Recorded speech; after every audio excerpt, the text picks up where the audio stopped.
네, 연역적인 방법, 그리고 접목 형태, 그리고 귀납적 방법입니다. 뭐 이게 전부는 아니지만 대부분 크게 이런 종류들이 있는데 이걸 전부 배우실 필요는 없습니다. 그러나 이 중에 한 두세 개 정도, 많으면 다섯 개 정도를 알면 제가 본문을 자유자재롭게 전달할 수 있다고, 한 가지만 알면 종종 억지로 본문을 전달해야 되는 일이 생깁니다. 예를 들어서 오병이어의 이야기라든지 아니면 왕의 신하를 고친 사건이라든지 이런 이야기를 할 때도 결국 그 내용의 본문 속에서의 문제들, 그리고 그 문제를 해결해 가시는 하나님의 의도보다는 자꾸 다른 쪽에서 그 해답을 끌고 와야만 되는 거예요. 왜냐하면 3대지를 하다 보니까 그 안에 대지를 뽑을 게 없을 수도 있고 어떻게 설명할 수 있지라고 하는 고민 때문에 결국은 못할 수도 있다는 거죠. 그래서 또 때로는 이 엉뚱한 이야기들로 말을, 즉 이 설교의 중심 주제를 만들어 갈 수밖에 없는 거죠. 만약에 이 3대지 설교뿐만 아니라 절따라 설교하기를 알았다면 훨씬 더 쉬울 때도 있고요. 혹은 사각 설교나 아니면 포페이지 설교 혹은 뭐 양극 구조 설교를 알면 더 쉬운 전달법이 되는, 즉 전달하기 더 쉬울 수도 있다는 거죠. 그래서 이런 이 설교의 스타일 중에서 최소한 내가 3대 설교는 지금까지 잘한다. 절따라 설교도 아마 여러분 많이 해보신 설교일 거예요. 절따라 설교, 흔히 말하는 한 절 읽고 한 절 설명하고 한 절 읽고 한 절 설명하는 뭐 이런 스타일의 설교니까 여러분들도 아마 그건 이미 익숙하고 많이 해보셨던 설교라고 생각이 되고요. 또 이 본문 전맥적 주제 설교, 이게 대지 설교하고 비슷한데 조금 다른 스타일로 하는 건데 아마 이것도 여러분들이 익숙하실 거라고 생각하고, 여기에서 오늘 뭐 사각 설교라든지 아니면 퍼페이지 설교 정도 여러분들이 좀 배우시면 조금 더 낫지 않을까.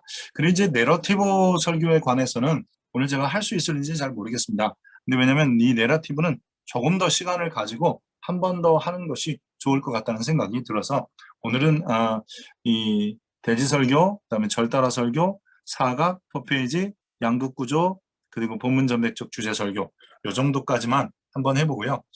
그 중에 내가 잘 다룰 수 있는 스킬이거든요. 이게 스킬 방법이잖아요. 전달 방법이니까 나는 손으로 잘한다, 나는 삽으로 잘한다, 나는 호미로 잘한다. 이 농사를 질 때도 뭔가 이 도구를 사용하는 것처럼 이게 설교 전달의 도구다라고 생각하시고 그 중에 하나의 도구들만이 아니라 몇 개의 도구를 사용하면 이런 땅 풀 맬 때는 호미가 좋고요. 땅 팔 때는 삽이 좋습니다.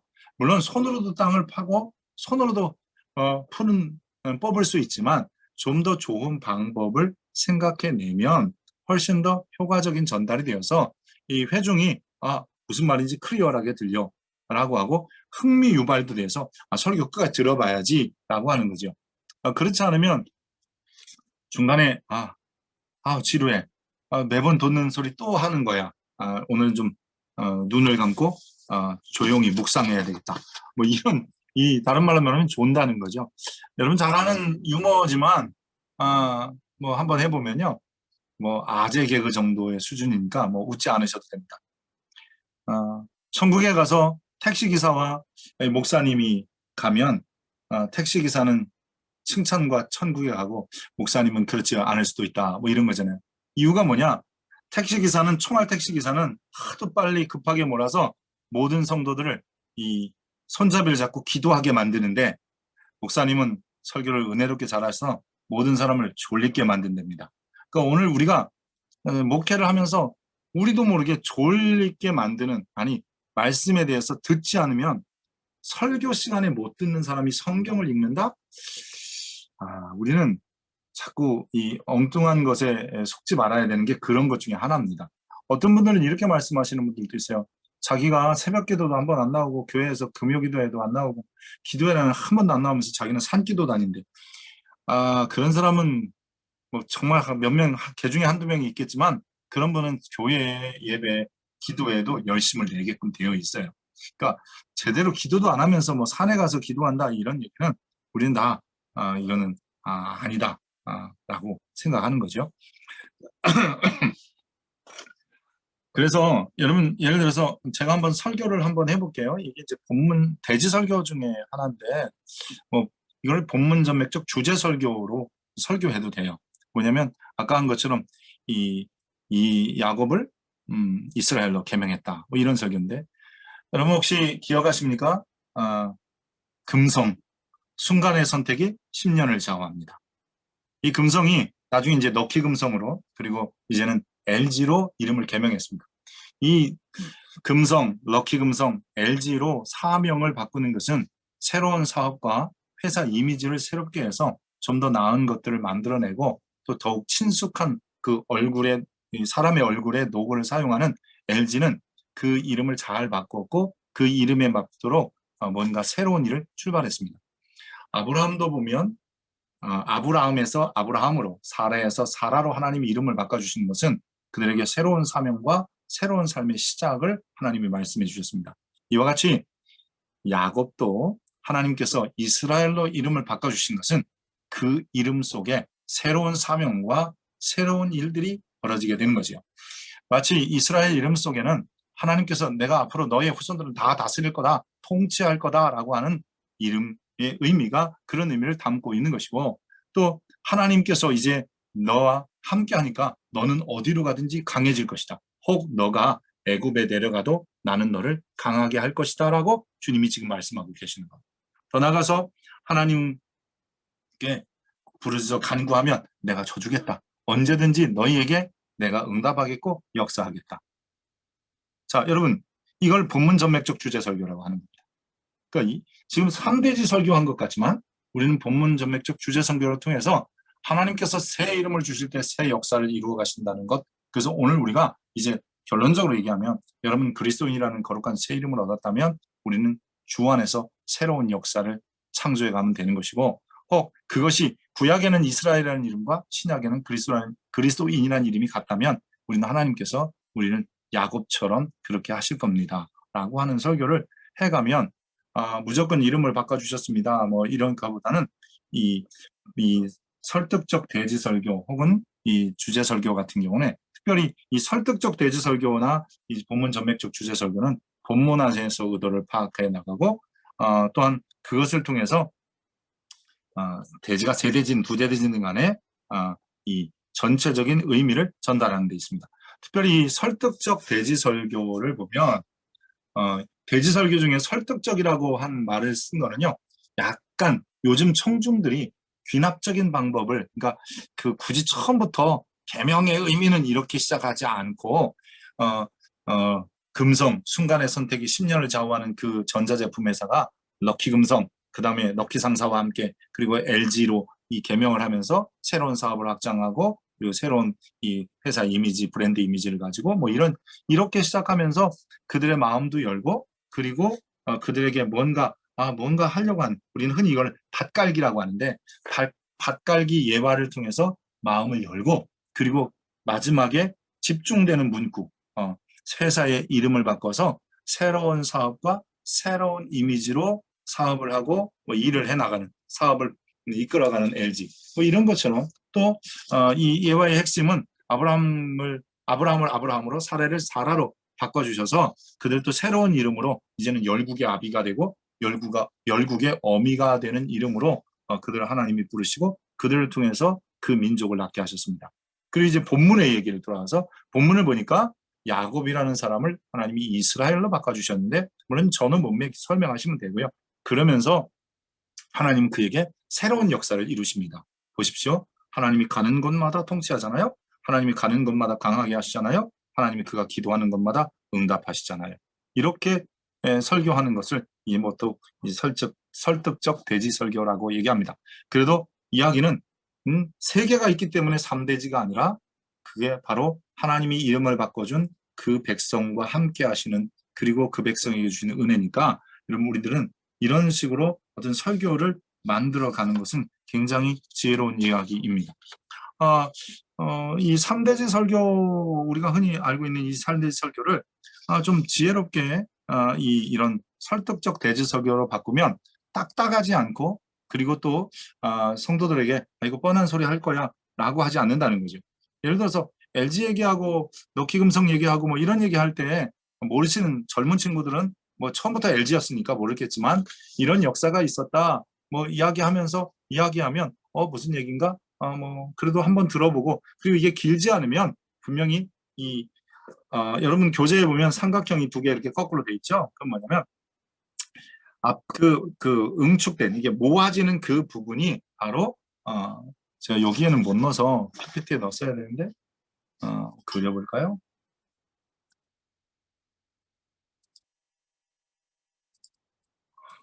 삼각형이 이렇게 돼 있어서 이게 뭐냐면 정원적 정리라고 그래요. 이 얘와 얘가 왜 LG 뭐 금성 그다음에 뭐 럭키금성 LG 얘기를 했느냐? 그래서 그거는 이 사명의 변경을 통해서 뭔가 새로운 사업을 시작하고 새로운 이미지, 브랜드 이미지를 갖게 되었다. 이렇게 말하는 것처럼 모든 것들을 이렇게 정원적 정리를 해가면서 대지로 나가기 위한 준비를 하게 되는 거죠. 그리고 이제 본문에 관한 이야기 이게 제가 똑같이 그려야 되는데 어쨌든 본문에 관한 이야기를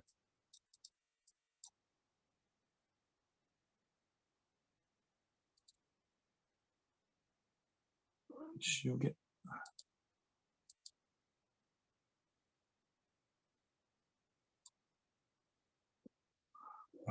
어쨌든 이렇게 본문의 이야기를 크게 이제 나 뒤에 가서는 대지를 세 개, 뭐 하나, 둘, 뭐 세 개 정도 만들면 되고요. 그러나 이 대지가 너무 많으면 안 됩니다. 많으면 별로 요즘 사람들은 많은 거 좋아하지 않고요.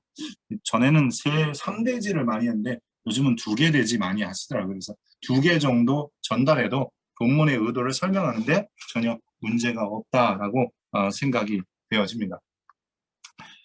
대지설교는 설교 혹은 주제 설교 혹은 제목 설교 같은 말이고요. 우리가 친숙한 초기 선교사들의 형태입니다. 선교사들이 와서 이런 설교를 많이 했어요. 이유가 뭐냐면 언어도 짧기도 하고요. 또 두 번째는 교리 설명을 많이 하고 싶었던 거예요. 초기의 선교사들이. 왜냐하면 성경에 대해서 전혀 모르기 때문에 교리 설명을 좀 더 하기 위해서는 이 대지 설교가 유익하기 때문입니다. 우리 뭐 1900년도 미국에서 가장 많이 사용했던 설교이고 또 선교사들이 소개하면서 우리가 전통적 설교 방식으로 알고 있지만 이것도 하나의 방식인 것뿐이지 이게 옳다는 게 아닙니다. 이것만 있다는 것도 아닙니다. 이게 뭐 기본이라는 것도 아닙니다. 다만 이런 방식으로 설교했었다라는 거죠. 또 이 세계에서 4개 대지를 중심으로 설교자의 지식과 경험을 바탕으로 해서 전달하는 형식인데 아직도 우리나라 교황단에서 제일 많이 쓰여지고 있습니다. 그렇기 때문에 이 설교가 별로 안 좋다라고 말할 수는 없습니다. 다만 이런 설교를 할 때 중심 주제가 하나냐 아니면 여러 가지 이야기를 그저 하고 있느냐 이거는 좀 다른 문제라고 생각하고요. 대지 설교는 연역적 방식을 취했기 때문에 이거는 좀 회종으로 인하여 변화 안 되고 매번 똑같은 말이에요. 1대지 똑같은 얘기, 2대지, 3대지 똑같아요. 그래서 예를 들어서 제가 이렇게 얘기합니다. 1대지는 여러분 하나님으로 더불어 뭐 강해졌습니다. 이렇게 말하면 2대지는 그들이 애굽에 내려갔습니다. 근데 그곳에 가서 이렇게 하면서 그곳에 결국은 하나님이 함께 하셔서 민족과 그리고 백성들의 수가 늘어나고 그리고 하나님께서는 그들을 더 이끌어내셨습니다. 결국 하나님이 통치하신 거네요. 이래서 좀 첫 번째 대지는 연역적 구조를 가진다면 두 번째 대지는 반대로 귀납적 구조를 가질 수도 있다. 그래서 뼈대 자체는 큰 골격 자체는 연역적 방법이지만 대지를 사용하는 데 있어서는 먼저 이 대지를 줄 수도 있고 나중에 대지를 말할 수도 있습니다. 보통 우리는 설교할 때 1대지 하고 얘기하고 심지어는 이런 분들 있어요. 큰 1번, 작은 1번. 큰 1번에 작은 2번, 작은 3번, 큰 2번, 큰 2번에 작은 1번.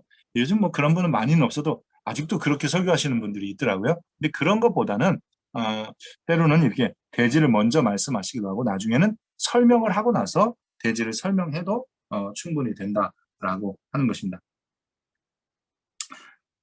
여러분 예를 들어서 뭐 이 대지를 이야기할 때 특별히 이 병렬식 구조가 굉장히 중요한데 이 병렬식 구조 뭐 이런 것만 다 여러분들 다 아실 것 같아서요. 좀 넘어가고요. 어,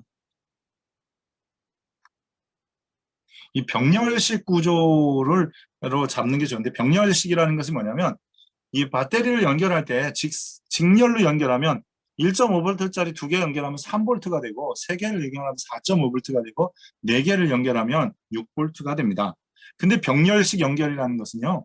똑같은 것을 4개를 연결하든 10개를 연결하든 20개를 연결하든 1.5V짜리 100개를 연결해도 1.5V가 나옵니다. 다만 오래 간다는 거잖아요. 그건 우리가 기본적인 상식으로 알고 있는데 그래서 설교의 구조도 대지가 3개라고 해서 여러분 이 대지를 물론 진행형으로는 할 수 있어도 이 2개는 병렬식 하나는 직렬식 그래서 전혀 다른 이야기들로 연결해 가지 말고 똑같은 수준의 레벨의 이야기로 해야 된다는 거예요. 앞에 말씀을 드린 것처럼 이런 거죠. 기도의 자리는 교회고 성전이고 가정입니다. 그래야 되는데 갑자기 기도의 자리는 교회고 그 다음에 무슨 또 가정이고 이러다가 갑자기 기도는 열심히 해야 됩니다. 아니면 뭐 새벽 예배 해야 됩니다. 이런 식으로 나가면 이 구조 자체가 다른 것이 되니까 똑같은 이야기를 연결해 가는 것이 병렬식 구조다. 쉽게 생각하시면 되겠고요. 시간 순서로 얘기한다면 굳이 과거, 현재, 미래 뭐 이렇게 나가는 것도 좋고요. 혹은 공간적인 순서는 큰 거부터 작은 걸로 혹은 작은 거부터 늘려갈 수도 있습니다. 개인, 가정, 교회, 도시, 나라, 세계 이렇게 늘려가면 되는데 이게 이제 너무 순서가 없어지면 이게 너무 복잡해지게 되는 거죠. 그리고 점증적으로 뭐 이 말은 뭐냐면 육체적인 만족도 있고 사람은 정신적인 만족을 느껴야 되고 영적인 만족을 느껴야 된다. 이렇게 해서 올라가는 것 이런 것도 있고 진행적으로 산다는 것이 중요합니다. 그럼 어떻게 사느냐가 더 중요하겠죠. 어떻게 살아서 즉 그렇게 살면 무엇이 얻어질까요? 라고 하는 이런 진행을 통해서도 대지 설교가 가능합니다. 그렇게 꼭 대지 설교라고 해서 하나, 둘, 셋만 있는 것은 아니고 그저 그 안에서 어떤 진행이 있기도 하고 또 때로는 비슷한 이야기를 병렬 구조로 하기도 하고 점층적으로 발전해 갈 수도 있습니다. 예전에는 이랬는데 두 번째는 지금은 어떨까요? 세 번째 우리의 미래는 어떻게 될까요? 이것도 대지 설교인데 이렇게 해도 설교는 결코 뭐 어렵거나 또 못하는 설교가 아닙니다. 오늘날 잘하는 설교자들 뭐 이런 분들 보면 많은 분들이 3대지 설교 아직까지 하시고 또 그 설교를 통해서 은혜를 끼치고 계시고요. 여러분들도 친숙하다고 해서 이거 이번 또 이 강의를 통해서 이런 거 하면 안 되겠구나 이게 아니라 오히려 3대지 설교 잘 하시면 굉장히 효과가 많습니다. 항상 기억해야 되는 것은 포인트가 하나라는 것은 잊지 않아야 됩니다. 그래서 그런 거를 원 포인트라고 그러지 대지가 3개니까 3포인트가 아니라 이 본문에서 말하고 싶은 이야기는 때로는 그 본문에서는 본문 설교를 할 경우 그래서 아까 말한 것처럼 제목 설교냐 본문 설교냐 강해 설교냐를 구분하는 거고 그래서 본문 설교를 할 때 본문은 대지가 하나 있을 수도 있고 우리가 생각할 때 최소한 3개는 아닐 수가 있다는 거예요. 그럴 때 우리가 이럴 때는 2대지만 한다 아니면 대지 없이 간다 이렇게 필요한 거지만 중요한 것은 본문에서 중심 주제를 뽑아내고 그 본문의 중심 주제가 설교의 중심 주제에 올려오는데 설교의 중심 주제가 너무 많으면 안 돼요. 그래서 지난번에 한번 저희가 강의할 때도 말씀을 드렸습니다만 단문으로 된 16개의 단어로 만들어라 라고 할 정도로 숏폼으로 짧은 단어로 만드는 거예요. 우리말로 말하면요. 7개 정도. 왜냐하면 영어는 전치사가 있는데 우리는 그냥 뒤에 붙어 오잖아요. 보통 조사들이나 이런 것들이요. 얻는이가 뭐 어디에 뭐 이런 식으로. 그러니까 우리는 한 7개의 단어 정도로만 만들어도 충분히 이 본문의 중심 주제나 설교의 중심 주제를 다 말할 수 있습니다. 그래서 항상 그것을 담고 있어야 되고요. 이 설득적 대지 설교는 설교의 정체성을 갖고 또 설교자가 설교 잘하는 뭐 이게 내용을 전달하는 데는 아주 탁월합니다. 그리고 이해가 부족한 이 성도들, 그러니까 아직 뭐 복음도 잘 모르고 이 본문도 잘 모르는 사람들에게 전달하는 데 있어서 아주 탁월한 게 바로 이 3대지 설교, 3포인트 서몬입니다. 물론 이 단점이 있다는 것은 잘못하면 이 교리 설교하는 데 좋다 혹은 이게 설명하는 데 좋다라는 것 때문에 좀 생명력이 없고 좀 이게 약간은 뭐 지식화되고 이런 어떤 머리만 키우는 이런 문제가 생기게 됩니다. 사실 이 대지 설교는 감성적 설교는 아닙니다. 그래서 학교에서 강의할 때 이런 것들을 많이 쓰죠. 저도 그러잖아요. 1번, 2번, 3번, 4번, 5번, 6번 지금 7가지나 나왔네요. 뭐 이렇게 나오는 것들이 뭐냐면 결국은 이런 어떤 이 대지 설교의 단점이기도 합니다. 또 이 대지 설교의 장점에 비해서 단점도 참 많아요. 어 그 이성적인 생각, 합리적 성기 형식의 설교는 조금 사람들하고 좀 이렇게 이 거리를 낼 수 있어요. '아 이건 아닌데.' 이런 생각을 막 만들게도 합니다. 또 이 관념화된 설교가 너무 논리적인 토대에서만 구조가 되니까 좀 드라이하죠. 듣고 나서도 이 감성의 풍부함이 없고, 이 삼대지 설교 들으면서 펑펑 울었다 이런 소리는 잘 못 듣는 것 같아요. 어 그리고 주제를 드러내기 위하여 성경이 사용될 수 있어요. 즉 다양한 본문을 무조건 끌어다 쓸 수 있다는 장점이 있어요. 왜냐하면 대지 설교는 대부분 주제 설교와 같은 거거든요. 그러니까 뭐 사랑 얘기하면서 하나님의 사랑 얘기도 할 수 있고, 예수님의 사랑 얘기도 할 수 있고, 혹은 또 술한미 여인과 이 솔로몬의 사랑 얘기도 할 수 있고, 뭐 얼마든지 끌어다 쓸 수 있기 때문에 제한받지 않는 거예요. 그리고 단지 이 대지의 수만큼 설교를 들어야 된다. 이거는 이제 프레드 크로닥이 얘기한 얘기인데, 뭐 이분은 내러티브 설교의 대가이고 또 이 회종에 대한 관심을 가진 분이기 때문에 그렇지만, 요즘 이제 설득적 대지 설교 같은 경우는 굳이 그렇게 세 가지 이야기를 하려고 하는 게 아니라 오히려 한 가지 이야기를 하려고 세 개의 이 검증하고 그리고 그것을 뒷받침해 줄 수 있는 보조 자료를 끌어온다라는 면에 있어서는 이거는 조금 수정해야 될 부분이기도 합니다. 일방적인 전달, 물론 뭐 설교가 대부분 일방적이잖아요. 제가 강의도 일방적이잖아요. 지금 현재 중강의 같은 경우는 여러분들과 대화하면서 같이 풀어가는 게 아니기 때문에 이 대지 설교가 좀 그런 부분이 분명히 있는 것은 사실입니다. 더욱이 이 대지 설교는 주제 설교와 같은 거니까, 그래서 보통 주제 설교 혹은 제목 설교와 같으니까 제목에 이미 다 주제가 밝혀 있어서 좀 이 흥미를 좀 삭감시킬 수 있지만, 그래서 최소한 제목을 잘 달고 그리고 주제도 이 대지를 줄 때도 굳이 처음부터 1, 2, 3대지를 먼저 말하지 않고 천천히 하나씩 얘기해도 된다는 거죠. 그리고 먼저 할 수도 있고 대지를 나중에 할 수도 있습니다. 어느 분들은 그렇게 일부러 하시는 분들도 있더라고요. 다음으로, 보통 이제 다음으로 아니면 두 번째 이러면 우리가 대지 설교는 당연히 두 번째 대지가 나와야 되는데, 두 번째 그러시면서 대지는 얘기 안 하고 밤에 하나님께서 야곱에게 말씀하십니다. 애굽에 내려가기를 주저하지 마라. 두려워하지 말라. 너 내려가라. 그래서 내려갑니다. 그리고 그곳에서 사는데 에서 시간이 지났습니다. 그들이 다 죽은 것 같고 노예 생활로 고통하는 것 같은데 돌아보니까 인구가 어마어마하게 불었습니다. 70명 혹은 75명이 내려갔다라고 성경은 기록하고 있는데 장정만 60만 명이 조금 넘는 수가 되었습니다. 하나님은 그동안 그들을 결국은 돌보시고 통치하고 계셨던 것이죠. 힘이 없고 어려웠지만 내가 많은 민족을 이끌고 나오리라는 말씀을 성취하고 계십니다. 그래서 우리가 기억할 것은 결국 야곱이 이스라엘 된 것은 하나님께서 그 민족을 통치하신다는 약속을 성취하고 계신 겁니다. 이게 두 번째 대진 거죠. 제일 마지막에 했어요, 이 얘기를. 그러니까 이렇게 해도 오히려 이런 어떤 이 연역적 전개 때문에 경청하는 흥미를 감소시킬 것들을 줄여가면서, 그래서 설득적 대지 설교라고 하는데, 여러분들 이 설교를 지금까지는 보통 일반적 대지 설교를 하셨다면 앞으로는 이런 설득적 대지 설교를 하시면 훨씬 더 좋다는 거죠. 그리고 청중들이 뭐 이렇게 딴짓하지 않고 들을 수 있는 기회를 주게 되는 겁니다.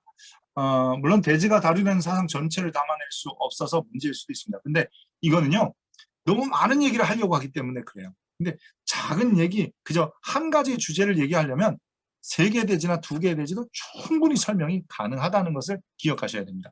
그래서 전에 지금 이 보통 일반적인 이그 신설교학자들, 그러니까 새 설교학 하시면 새로운 설교학 하시는 분들은 대지 설교가 무조건 안 좋다고 그러는데, 저는 개인적으로 이거 잘만 사용하면 엄청 좋은 설교이고 엄청 많은 감동과 감화도 주고요. 교육적 효과도 아주 큰 설교가 이 3대지 설교입니다. 그럼 낙심하지 마시고 3대지 설교를 설득적 대지 설교로 조금만 바꾸셔서 설교하시면 교회에도 무리가 안 됩니다.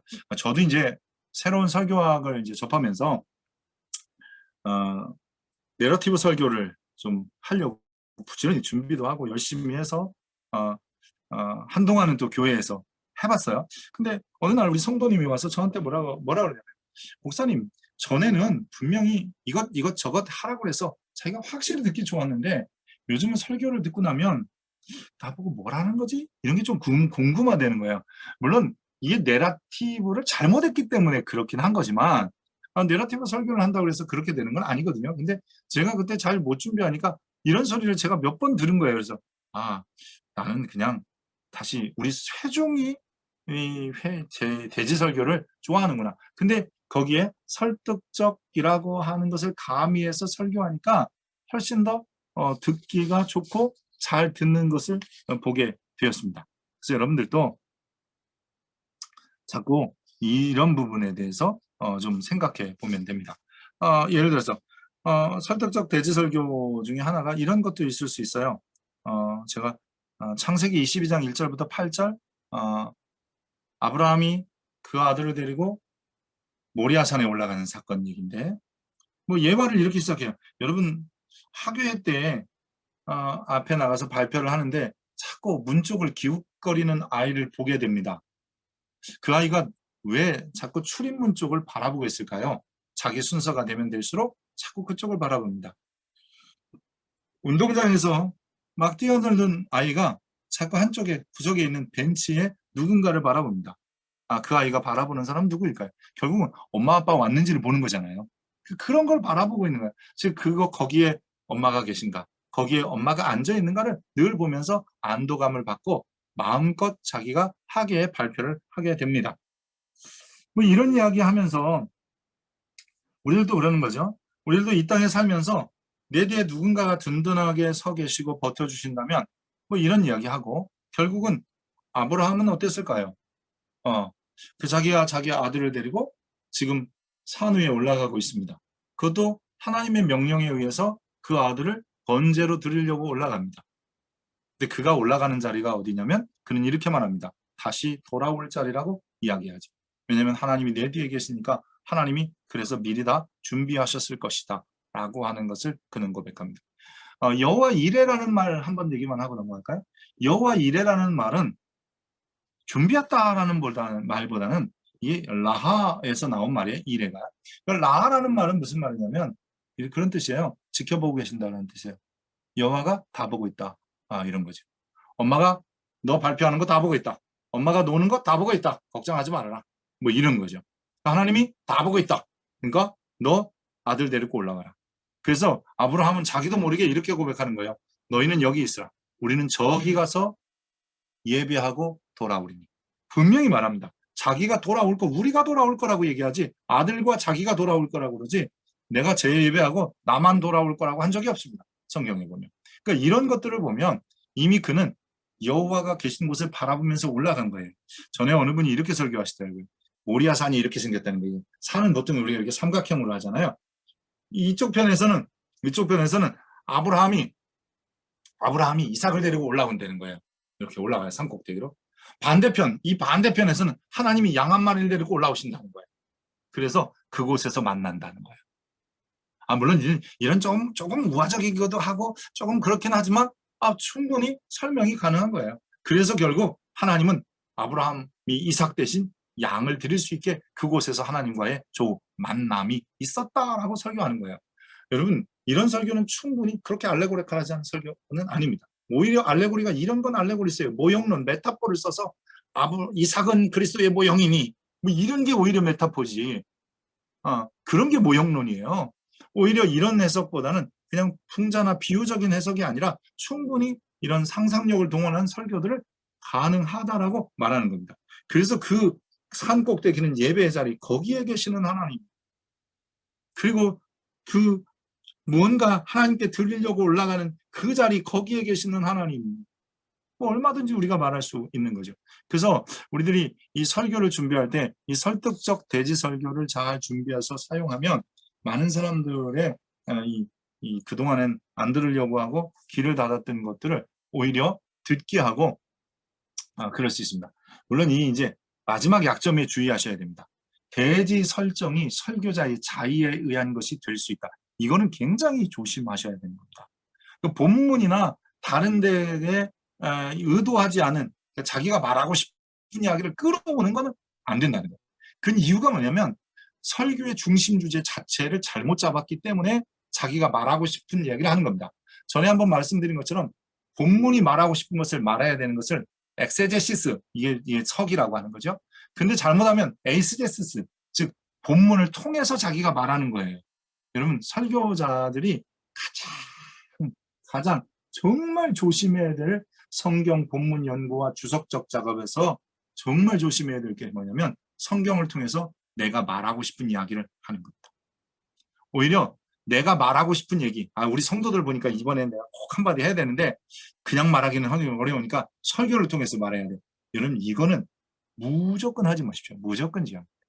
무조건. 오히려 그날 반드시 하고 싶은 얘기는 일부러 피해 가셔야 돼요. 그 교회의 분란은 반드시 설교자의 설교를 통해서 나옵니다.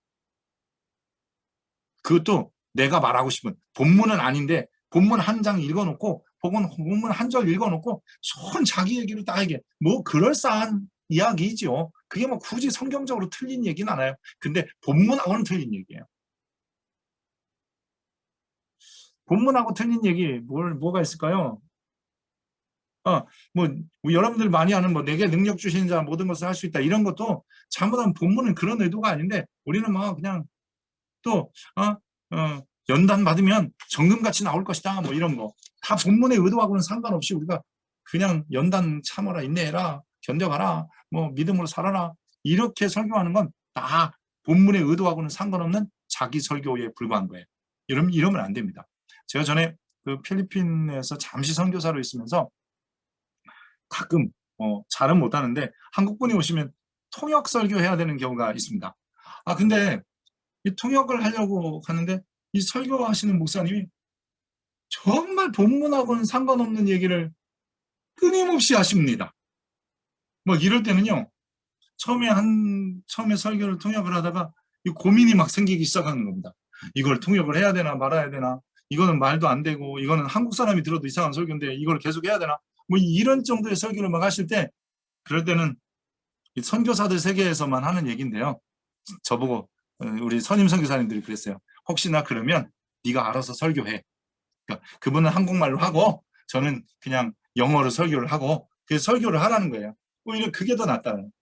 지금 그래야 되는 상황이 생길 수도 있습니다. 목사님들이 모르는 사이에 지금 우리가 그러고 있는 겁니다. 하나님의 의도와 상관없이 내가 열심히 다른 말을 하고 있을 수도 있다는 거죠. 그러기에 이 설득적 대지 설교를 그것도 이 설득적이라고 하는 것은 이 연역적인 방법을 조금만 좋아하면 예를 들어서 그냥 매번 대지 일대지하고 설명만 하려고 하지 말고 때로는 이 대지하고 나서 예화를 먼저 하고 또 아니면 예화를 먼저 하고 본문 설명하고 정언적 정리라고 하는 게 뭐냐면 한 대지를 정리해 줘서 이런 대지, 일대지에서는 이런 의미였습니다라는 것을 지적해 주는 것은 참 중요한 것이지요. 그래서 또 우리가 뭐 이게 이 귀납적으로 전개할 때 표현이 좀 다를 수 있어요. 이 연역적 설교는 이런 거죠. 여러분 죄를 회개해야 됩니다. 이런 설교보다는 이 귀납적으로 접근하면 동일한 대지 가운데서 일대지가 회개해야 됩니다 하는 것이라도 우리는 일대지를 설명할 때 그러지 말고 우리가 해결할 문제들도 분명히 있을 겁니다. 하나님과 우리 사이에 해결할 것이 무엇이 있을까요? 이렇게 생각하면서 우리는 결국 죄를 회개해야 합니다. 죄를 해결해야 합니다. 이렇게 나가면 더 좋다는 거죠. 또 여러분 모두는 예수님을 안 만나면 뭐 안 됩니다. 이렇게 하는 것보다는 우리가 누군가가 우리를 만나고 싶어 하시는 분이 있습니다. 그분이 우리를 찾아오시고 우리를 오늘 또 만나려고 하십니다. 그분이 누굴까요? 그분이 바로 예수 그리스도이십니다. 여러분 반드시 이 땅에 사는 날 동안 예수님을 만나야 합니다. 이렇게 설교를 대지를 이야기할 때 무조건 이 대지를 선포하고 혹은 이 정원적 정리를 말하고 시작하지 말고 경험적 진술이나 본문 설명하고 예화 등을 얘기하면서 마지막으로 그렇게 해도 오히려 훨씬 더 듣기가 좋은 설교가 된다라고 하는 것이죠. 뭐 이 대지 설교는 여러분들이 많이 익숙하리라 생각이 되어집니다. 다음은 절따라 설교하기입니다. 여러분 절따라 설교하기는 이미 여러분들도 많이 하고 계신 설교인데요. 뭐 우리가 흔히 말하면 한 절 읽고 한 절을 이 본문에 대한 이 설교하고, 즉 1절을 읽고 나서 1절이 어떤 의미입니다 라고 하고, 그리고 나서 이제 우리도 그 후반부에서는 이렇게 해야 됩니다. 뭐 이런 것들이죠. 예를 들어서 강도 얘기 한번 다시 해볼까요? 누가 강도냐라고 하는 거죠. 누가 강도냐. 누가 강도냐. 결국 강도는 기도하지 않는 사람이 강도다. 그리고 성전을 이 토끼가 세수하러 왔다가 물만 받고 가면 그 토끼가 강도다. 뭐 이런 거죠. 왜냐면 세수하러 왔으면 세수하고 가야 되는데 세수는 하고 안 하고 물만 먹고 갔으니까 성전에 와서 예배하고 하나님께 경배하러 왔는데 예배와 경배 없이 이 마당만 밟고 가면 그 사람이 강도다라고 말하고 있는 겁니다.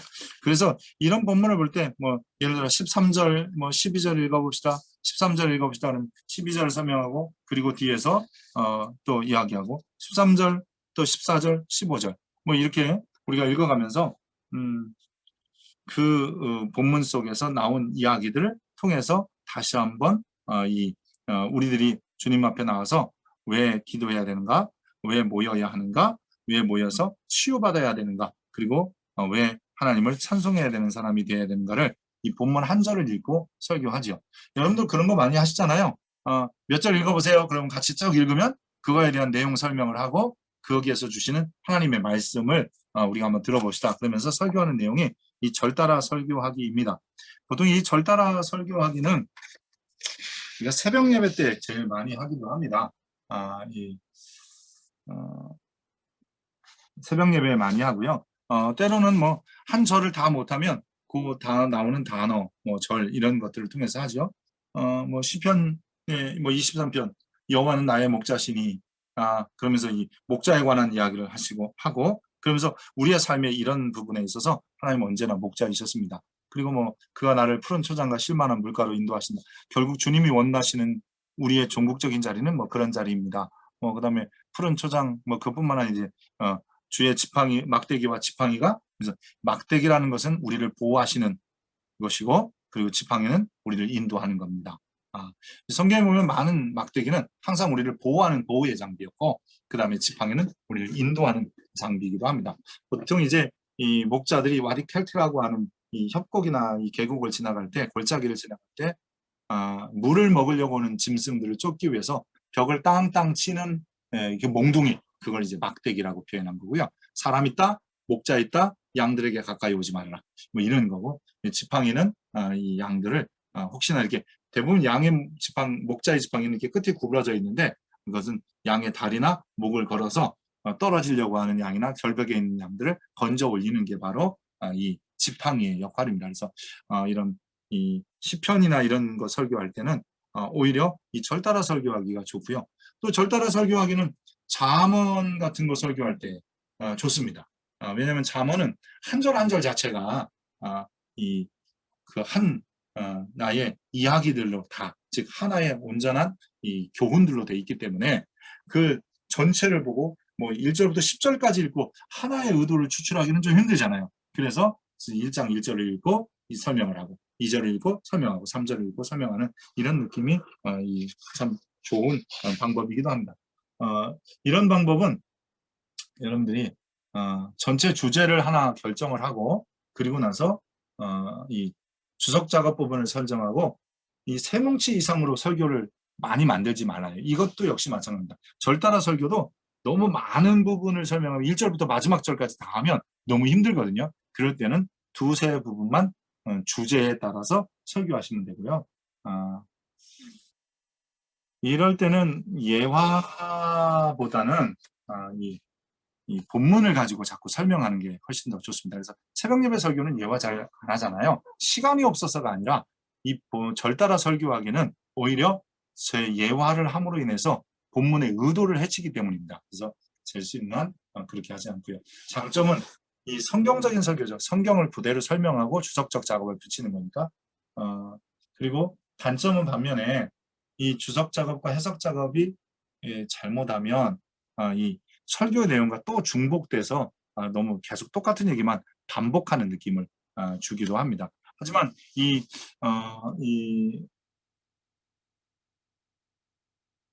절따라 설교하기를 여러분들이 잘 이용하면 새벽 예배 설교나 아니면 이 본문을 좀 자세히 설명하고 싶을 때 아주 많이 유용한 설교입니다. 아마 지금도 이 설교 많이 하시잖아요. 주일 낮 설교도 이렇게 많이 이용하시는 분들 많더라고요. 제가 어저께 최근에 어젠가 그젠가 라디오 방송을 듣는데 오정현 목사가 어떤 설교를 하시더라고요. 그러면서 한 절 읽고 고린도서 10장에 한 절 한 절 읽어가면서 설명하는 것을 이렇게 들었어요. 그거 참 괜찮다. 뭐 이런 설교를 대예배 때도 성도들과 충분히 읽어가면서 설교할 수 있고, 요즘은 웬만한 교회들이 다 앞에 자막들이 나오고 그래서 이런 설교하는데도 요즘 그렇게 어렵지 않다는 이런 생각을 하게 됩니다. 전에 좀 어려울 때는 시골에서 목회할 때는 저도 시골에서 전도사 생활을 했는데 할머니들이 빨리빨리 못 따라오세요. 그래서 같이 읽읍시다 그러면 한참 기다려야 돼요. 저 혼자만 읽어줘야 되고. 근데 이런 절따라 설교하기는 좀 성도들과 함께 같이 읽는 게 좋고요. 작은 교회든 대형 교회든 다 할 수 있는 겁니다. 그러게 뭐 조그만 교회들만 이렇게 되고 대형 교회는 못하겠지가 아니라, 또 반대로 대형 교회는 못하고 작은 교회는 뭐 하겠지 이런 게 아니라, 이건 어느 교회든지 다 할 수 있는 이 절따라 설교하는 방법을 preaching verse and verse by verse, 그래서 조금 한 절 한 절 혹은 한 두세 절 뭐 이렇게 읽어가면서 설교하는 거 좋고요. 시편은 대부분 다 이 설교가 괜찮습니다. 왜냐하면 시편은 시이기 때문에 1년, 2년 이런 식으로 나눠져 있어요. 그래서 그렇게 설교하는데도 아주 좋은 이 방법이기도 합니다. 예를 들어 마태복음 6장에 나오는 주기도문 설교할 때도 이거 좋아요. 주기도문 설교할 때도 하늘에 계신 우리 아버지, 그러면 읽고 나서 하늘에 계신 우리 아버지에 대한 이야기를 하고 우리 아버지가 되시는 분이 그분입니다. 그 심지어는 이제 사도신경에 보면 그분은 전능하신 아버지입니다. 뭐 이렇게 설교를 해가는 것도 좋은 방법입니다. 아마 이 절따라 설교는 여러분들 많이 좀 하시리라고 생각이 됩니다. 여기까지는 이제 뭐 별 크게 다 하고 있다라고 생각하실 거고요. 이제 사각설교입니다. 사각설교. 이 사각설교는 이 존 웨슬리의 신학방법론에서 추출한 건데요. 이 패턴은 교리적 내용을 설명하는데 참 좋고, 뭐 예를 들어서 이런 겁니다. 부활 설교하거나 뭐 이런 거 설교할 때 아주 좋습니다. 하나의 교리를 성서적인 측면과 역사적인 측면과 이성적인 측면과 그다음에 경험적 측면에서 조합함으로 균형 있게 다룰 수 있습니다. 예를 들어서 사각의 의미부터 먼저 볼게요. 사각이라고 하는 것은 포스케어, 이게 사각이라고 하고 꼭지점 4개라고 생각하면 됩니다. 그래서 하나는 성경이 뭐라고 말하느냐, 그 다음에 전통은 어떻게 얘기했냐, 전통적으로 어떻게 해석해 왔냐, 이성적으로 어떻게 받아들여 왔느냐, 경험적으로 어떻게 진행해 왔느냐, 뭐 이런 것들인데요. 예를 들어서 성서는 성경적 관점 뭐 이런 거고, 그 다음에 전통은 교회 역사 속에서의 모습이고요. 이성은 이 하나님을 알아가고 그것을, 즉 성서와 전통을 수용하는데 어떻게 작용하느냐 이고요. 더 나아가서 경험은 이제는 그런 모든 것들을 통해서 우리에게 어떻게 말씀을 만나고 말씀대로 살게 하느냐 하는 것들입니다. 예를 들어서 한번 해보면, 먼저 해보고 넘어갈까요?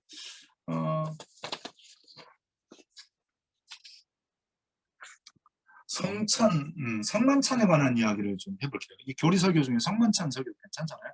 성만찬 같은 경우는 떡을 떼는 의식, 이게 성경에는 예수님이 떡을 떼셨지만 유대인들은 전통적으로 유카리스트, 이 선생님과의 저녁 식사 이런 것들도 있었단 말이에요. 물론 성만찬이 유카리스트라는 말은 아니에요. 저는 그렇게 생각하지 않는 사람입니다.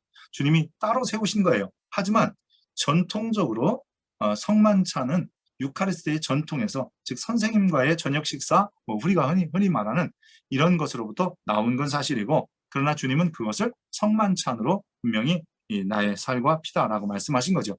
어쨌든 그래서 이스라엘 사람들의 식사에서 요래했지만 주님께서는 그것을 내 살을 주는 것이요 내 피를 주는 거라고 말씀하십니다. 이게 성경적인 배경이에요. 그럼 전통적으로 이 성만찬에 대한 교회의 이해는 어땠어요? 예를 들어서 중세교회. 여러분, 제가 중세교회라고 말하는 것은 종교개혁 이전의 교회입니다. 캐톨릭이라고 말하는 게 아니라 그때는 중세 이전의 교회니까 종교개혁 이전의 교회니까 중세교회라고 하는 게 맞습니다. 중세교회로부터 우리는 바른 신앙으로 돌아가자가 개혁신앙이고, 그렇지 않고 아니다 잔류하자 남는 쪽이 이게 로만 캐톨릭입니다. 그러니까 사실 처음부터 로만 캐톨릭이긴 하지만 우리는 그거보다 종교개혁 이전의 교회는 중세교회라고 칭하는 게 훨씬 더 이게 역사는 주류가 해석하는 겁니다. 주류가. 근데 지금까지 주류의 역사를 기독교가 주류라고 생각을 못한 거죠. 우리들도. 그래서 우리들이 뭐라 하냐면 개신교. 제발 그런 거 쓰면 안 됩니다. 개신교라니. 여러분, 기독교. 어느 분이 강의하면서요. 심지어 이런 개신교는 뭐가 도구가 신인교 종교다. 이렇게까지 말하더라고요. 그러니까 그런 말 쓰지 말라는 거예요. 굳이 쓰려면 우리는 그리스도교, 그래서 기독교. 이게 좋고요. 아니면 그냥 교회. 이렇게 하라는 거예요. 그래서 저는 그냥 구교 신교란 말 첫째 안 좋아하고요. 왜냐하면 구교 신교라는 거는 우리가 신교니까 우리는 구교에서 나왔다. 희한한 걸 얘기합니다. 그 구교라고 할 때도 그 구교는 종교개혁 이전에 중세교회를 얘기하는 거지 로만 카톨릭 지금 있는 천주교를 얘기하는 게 아닙니다. 그리고 우리가 중심이 돼서 역사관을 얘기하면 이 교회사는 내가 중심이 돼야지, 우리가 일본 중심의 한국사를 배우니까 우리나라는 맨날 당파 싸움이나 하고, 뭐 우리나라 모양은 토끼 모양이기도 하고, 뭐 조선놈은 팽이니까 맨날 두들겨 맞아. 이게 일본적 사관을 가진 이게 식민 사관에 의한 역사 인식이거든요. 근데 왜 그리스도인들이, 기독교인들이 캐톨릭적 역사관을 가져서 걔네들은 구교고 우리는 신교고 우리는 개신교고 뭐 이런 얘기를 왜 하냐고요. 그냥 우리는 야훼 신앙으로부터 이어받은 신앙을 결국은 초대교회가 결국은 변질돼 가면서 개혁 이전까지 중세교회로, 그리고 중세교회에서 우리는 바른 신앙을 회복한 것이 개혁교회이고 그것이 우리의 위치잖아요. 어쨌든 그런데 이 중세교회의 성만찬 인식은 파체설이었고, 그리고 그의 루터는 공제설, 더 나가서 뭐 쯔빙글리 같은 것을 사람은 기념설, 그리고 칼빈은 영적 임재설 등을 주장하고 있습니다. 뭐 이런 것이 전통이고요. 그럼 이성적으로 결국 우리는 이 떡을 먹고 이 잔에 동참함으로 인해서 주님과 계속적 교제, 심지어는 주님이 우리 안에, 우리가 주님 안에 들어가는 일들을 이루어내고 있습니다. 이게 바로 이성적인 모습이고, 경험적으로 성찬에 지금 참여하고 있고, 그렇다면 이 성찬의 중요성을 잊지 않고 계속한다면 이것은 주님과의 교제가 끊임없이 이루어지는 것이며 주님이 우리를 계속해서 이 성찬을 통해서 만져주실 것입니다. 이런 것들이 바로 이 사각설교의 특징입니다. 그 사각설교도 여러분들이 뭐 1대지 2대지 할 필요도 없습니다. 성경은 어떻게 말할까요? 역사적으로 볼 때는 어떨까요? 그리고 우리가 개인적으로 이것을 가지고 신앙생활을 하다 보니까 이런 것들도 느꼈고, 앞으로 우리는 이 성찬을 통해서 많은 사람들이, 심지어는 성찬을 통해서 어떤 분들이 이 성령의 임재를 경험하기도 하고 치료를 경험하기도 하잖아요. 이런 이야기를 설명하면 굳이 1, 2, 3세대 안 해도 성찬에 관한 이야기를 충분히 설명하고 성찬에 참여할 것을 권면하고, 그리고 이 자리에 지금 성찬 예식을 할 때 할렐루야 기쁘게 참석해야 되겠구나, 이런 것이죠. 또 부활에 관한 설교를 할 수도 있습니다. 뭐 부활, 여러분 이런 거죠. 예수님이 성경은 부활하셨다고 분명히 얘기합니다. 그리고 부활 얘기를 쭉 하겠죠. 이게 성경이잖아요. 전통적으로 부활이 쉽게 받아들이는 건 아닙니다. 어떤 사람들은 예수님이 잠깐 기절했다 깨어났을 거다, 기절설. 그 다음에 예수님의 제자들이 훔쳐갔을 거다, 도적설, 도거설. 그 다음에 아니면 너희들이 환상을 본 거다, 환상설. 뭐 이런 것들이 있었습니다. 이것들이 전통적으로 있었지만, 이성적으로 전통에 또 부활을 안 믿는 사람만이 아니라 부활을 믿는 사람들이 훨씬 더 많았고, 이 부활을 믿는 사람들은 사람 자체가 변했습니다. 그리고 거기에 목숨을 내걸었습니다. 여러분 그게 이 부활을 믿을 때 일어나는 이성적 사고거든요. 그 대표적인 사람이 누구예요? 바울이잖아요. 부활의 주님을 만난 이후에 자기 목숨을 내걸잖아요. 여러분 이게 바로 성경 속에 나타난 그리고 이성으로 부활을 받아들이는 자들의 모습입니다. 이성이라고 해서 여러분 이성 얘기를 하는 게 아니라 이성적으로 받아들인 자들의 삶의 모습을 얘기합니다. 더 나아가서 경험적으로 예수의 부활을 믿으면 나도 모르게 내 삶이 변합니다. 뭐 이런 이야기를 하면서 내가 이렇게 믿지 않는 사람이 아니라 믿는 나를 보니까 나도 모르게 부활을 믿기 때문에 결국 나는 이렇게 지금도 살아가고 있으며 그 부활 때문에 소망이 생겼고 이런 것들이 지금 경험적으로 내가 누리고 있고 신앙생활을 하고 있는 모습입니다라를 얘기하는 것이 사각설교의 모습입니다. 그래서 사각설교는 항상 성경이 뭐라고 하는가? 경험, 즉 이 역사적으로 이런 일이 어떻게 교회 안에서 해석되어지고 이해되어져 왔는가? 그것도 이왕이면 순방향으로 가는 것도 좋아요. 제가 아까 말한 부활에 관한 것은 이 역방향이죠. 부활 안 믿는 사람들. 그래서 뭐 도거설이라든지 아니면 뭐 기절설, 환상설 뭐 이런 것들을 얘기했습니다만 뭐 이런 성만찬 같은 경우 이런 것들은 순방향으로도 좋고요. 또 하나 더 해볼까요? 복음이 얼마나 좋은 소식인지를 성경적으로 얘기하면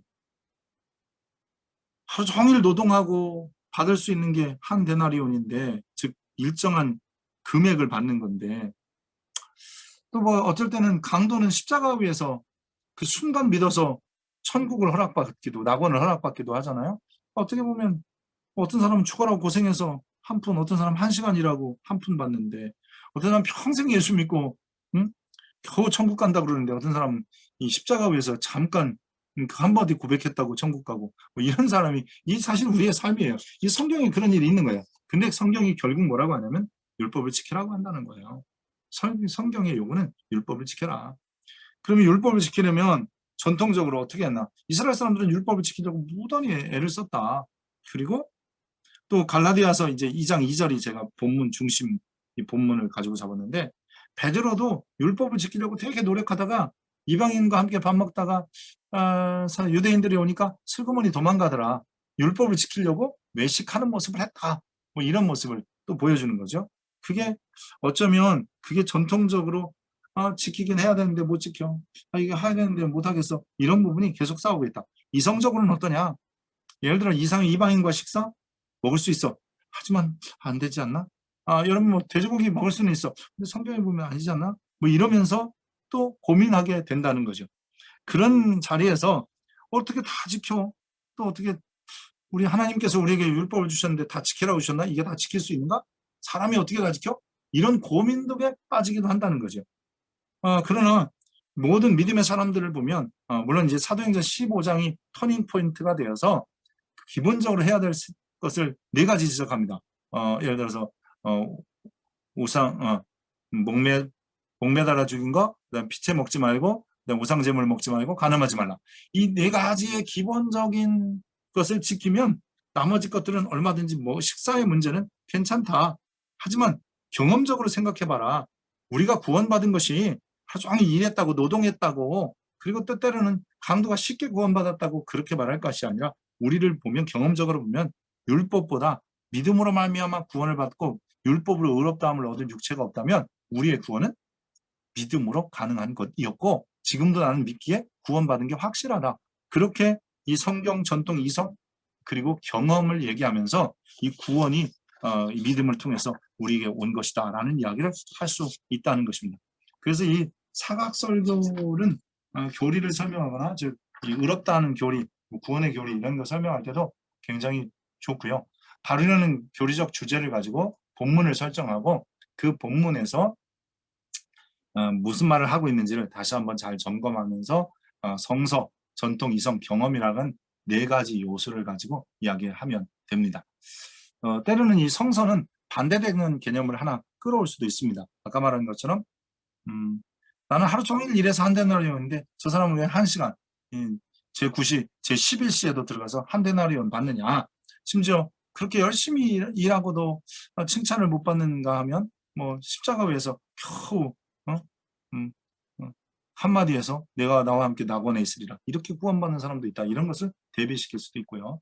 교회 역사 속에서 전통적으로 뭐라고 했는지 논쟁의 진행 혹은 반대되는 자료를 발굴해서 얘기하는 거 좋고요. 또 종교회의나 교회 관련 에피소드들 뭐 이런 것들이 있으면 얘기하는 거죠. 예를 들어서 화채설, 뭐 공제설 뭐 이런 얘기를 한다든지 도거설이라든지 아니면은 그 기절설, 환상설 뭐 이런 걸 얘기한다든지. 그리고 교리의 핵심을 설명해라. 근데 이 부활이라는 게 뭐냐라는 이야기를 하는 거지. 이성적으로 부활이 맞다 안 맞다 이런 얘기를 하는 게 아니라 이성적으로 부활이 이 교리의 핵심이 뭐냐, 이 교리가 어떤 거냐, 성찬이 무엇냐, 그리고 의롭다는 것은 결국 어떤 거냐 이런 것을 설명해서 다시 한번 접근을 하고 그리고 마지막으로는 이 교리가 구체적으로 어떻게 체험되고 실현화되었는가. 그래서 이 부활을 경험한 사람들, 또 성찬에 참석한 사람들, 그리고 믿음으로 어렵게 된 사람들의 기쁨 이런 것들을 함께 나누면 훨씬 더 좋은 설교입니다. 이런 설교도 여러분들이 만들어낼 수 있으면 훨씬 설교하기가 편하지 않을까 이런 생각을 합니다. 굳이 이것도 또 4대지로 해서 1번 성경은 2번 역사는 이러지 마시라는 거죠. 그냥 자연스럽게 넘어가도 됩니다. 자연스럽게 하나님의 말씀이 오늘 본문에 의하면 예수님이 부활하신 게 분명합니다. 부활을 하기 위해서 뭐 부활을 목격한 사람도 있고 또 그런 이야기를 하시면 되고요. 썬더싱의 변화 뭐 이런 사람들이 왜 예수를 믿게 되었느냐, 왜 그 인도에서 그 힌두 뭐 이런 어떤 그 계급이나 이런 것들을 버리면서 신앙이 되느냐, 그럴 때 그 양반이 한 말이 나는 예수의 부활을 믿습니다. 그리고 우리 이제 지금 자꾸 하셨습니다만 이어령 교수의 변화는 그 딸 때문에 아니에요. 그가 말한 기적 중의 기적은 부활이 기적이기 때문에 했어요. 그러니까 그는 이 뭐 지성에서 영성으로 뭐 이런 얘기도 썼습니다만 그 존재적으로 자기가 외롭기 때문에 글을 썼다는 그분인데 그의 변화가 어디냐면 예수의 부활에 있었다는 거죠. 그거는 그분의 그 자서전이나 아니면 그분의 인터뷰에서도 매번 등장하는 겁니다. 그러니까 이런 분들의 이야기를 하면 좋고요. 저희도 다음 주가 추수감사 주일인데 저희 추수감사 주일 때마다 저희가 전통적으로 그 전도 대회를 초청 주일을 합니다. 그러니까 복음을 전할 수 없는데 내가 교회 가자고는 하는데 사실 교회 가자고 해서 사람들이 변화되는 건 아니거든요. 복음이 들어가야 성령께서 변화시키는데 또 성도들이 때로는 복음을 직접적으로 전달하지 못하고 잘 못 전할 때가 있거든요. 그럴 때 복음을 들을 수 있는 기회가 바로 우리는 초청 예배이고요. 저는 그날은 뭐 평소에도 가운은 잘 안 입는 편인데 그날은 가운도 안 메고 금주에는 지금 제가 이게 우리가 말하는 이 차이나 칼라 뭐 이런 노만 칼라 이렇게도 부르는데 원래 이게 교회에서부터 시작된 거잖아요. 이거는 캐톨릭에서 온 게 아니에요. 교회에서 온 게 캐톨릭으로 넘어간 거예요. 이걸 우리가 잘못 알고 있어서 물론 여기에다 그 캐톨릭 신부들이 끼는 거는 자기들의 신분을 상징하는 거지만 일반적으로 이렇게 매는 거는 뭐 이건 크리스찬 전통이에요. 왜냐하면 이 청교도나 이런 사람들이 넥타이 안 매려고 조금 더 자유롭게 그리고 편안하게 그리고 회중과 가까워지려고 시작한 게 이거거든요. 어쨌든 간에 저도 이번에 들 때도 이게 편하게 한번 해보려고 해요. 다음에는 넥타이도 안 매고 그런 때는 쓰는 게 훨씬 더 그분들에게 이게 뭐랄까 접근하고 그들의 마음을 여는 데 쉽습니다. 목사가 막 까만 가운 입고 막 빨간 스토를 하고 다 성경적이지도 않고 뭐 어느 제사장이 검정색 입었는데요. 제사장 옷은 검정색 자체가 없어요. 성막을 만들 때 검정색은 쓰인 적이 없어요. 근데 막 그걸 성이라고 굳이 우겨대는 분들 안 됩니다. 오히려 입으려면 흰색 입으시고 그렇지 않으면 청색 입으세요. 왜냐하면 제사장의 옷은 겉옷은 청색이고요. 속옷은 흰색이잖아요. 이렇게 말하면 또 제가 또 어디서 그런 소리 들었냐 이런 얘기는 하지 마시고 딴 데 가서는 말하지 마시고 여러분만 입으시길 바라고 저는 그래서 흰색 가운만 입습니다. 또 종종 어떤 분들은 박사 가운 입으면 안 된다 그러는데 그 목회학 박사고 신학 박사고 그러면 그냥 입으세요. 뭐 목사들만 입을 수 있는 건데. 그러니까 그런 거는 그냥 성의가 아니고 목사 가운일 뿐이고 목사가 입는 옷일 뿐이에요. 그래서 그런 것은 매이지 마시라 이런 얘기고 어쨌든 그럴 때 제가 이번에 쉽게 이 복음을 전달하는데 이런 설교를 하는 겁니다. 우리가 예수 그리스도를 통해서 1대지, 2대지, 3대지가 아니라 여러분 성경에 이런 얘기 많이 듣고 오늘 또 이런 얘기 들으시려고 생각하겠지만 역사적으로 볼 때 예수 믿는다는 게 그렇게 다 인정되는 것만은 아닙니다. 지금도 보면 전 세계 몇 프로는 크리스찬이지만 아직도 더 많은 사람들이 예수 안 믿는 사람들입니다. 근데 왜 그렇게 이 예수를 믿으라고 할까요? 예수 믿는 게 이성적인 이야기를 하는 거죠. 예수 믿는 것의 즉 교리적인 핵심을 이성으로 설명하고 그리고 나서 그래서 예수 믿는 사람들을 보십시오. 이렇게 변화되고 이렇게 다르고 예수 믿는 나라들을 보십시오. 오히려 예수 믿는 사람들이 잘 살고 잘 되는 것을 보게 됩니다. 심지어 일본은 여러분 복음은 안 들어가서도 기독교 윤리가 근간이 되어서 그 지저분한 나라가 기독교 윤리가 들어가서 정치나 사회의 자리를 잡으니까 하나님이 그 나라도 긍휼히 여기시는 겁니다. 이런 설교를 하게 되는 거죠. 그래서 성서, 전통, 이성으로 교리를 잘 설명하고 그 다음에 경험을 이야기하고 그래서 마치 물이 흘러가듯이 설명을 하고 뭐 하나 1대지, 2대지, 3대지, 4대지 안 해도 다 설명할 수 있는 이런 설교가 이 존 웨슬리를 통해서 만들어진 이 설교, 이 사각 설교라고 하는 겁니다. 이 설교도 여러분들이 자꾸 한번 이렇게 만들어서 시연해 보시면 참 좋으리라고 생각이 되었습니다.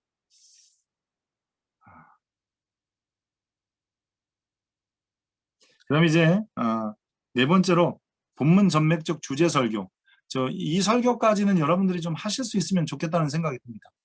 이 본문 전맥적 주제 설교는 의외로 여러분 쉬울 수 있는데요.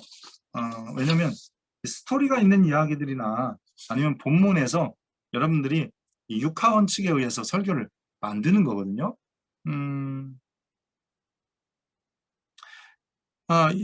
예를 들어서 마태복음 5장 13절 16절까지 보면 너희는 세상의 빛이다. 그 다음에 너희 소금이다. 이런 얘기 나잖아요. 여러분 만약에 빛과 너희는 세상의 소금이 너희는 세상의 빛이니 뭐 이런 말씀이 있는데 뭐 설교 제목을 한번 생각을 해볼까요? 그 설교를 한다 라고 하면 여러분들 아니 그동안 어떻게 설교 제목을 잡으셨습니까? 빛과 소금? 뭐 특별한 혹시 이 마태복음 5장 13절 여간에 빛과 소금 얘기하면서 혹시 설교 제목이 나는 남보다 좀 특별할 것 같다 하는 설교 제목 있으시면 한번 말씀해 보실래요? 저만 계속 얘기하니까 목이 아프네요. 특별한 설교 제목. 이거는 아주 기발한 설교 제목이었다. 뭐 이런 거. 그런 얘기는 소개해 주시면 저도 한번 해보려고요.